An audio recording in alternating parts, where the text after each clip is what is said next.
Next, safety and support. Maganda yung lateral containment nito kasi guys, nakita nyo tong midsole or yung foam niya umaangat to act as a side wall sa mga jab step, euro step, mga side to side movement mo.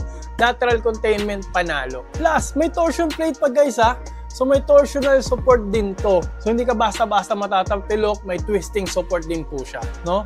May mga infusing din. So kahit pa paano may konting lockdown dito sa mga leather na to kasi may mga leather siya.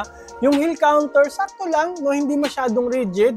No, gusto ko pa sanang medyo mas rigid ng konti if kung pwede, pero okay na rin, no? Okay na rin. Pero kasi sa guards nga to, so 'di ba? Hindi naman nila masyado na kailangan ng sobrang rigid, sobrang tigas na sapatos o very supportive kasi pang guards naman. Outrigger okay naman, no? Medyo makapal pa rin naman dito, iwas na pilok. So dahil diyan guys, safety and support, bibigyan ko ito ng 9 out of 10 na naman po.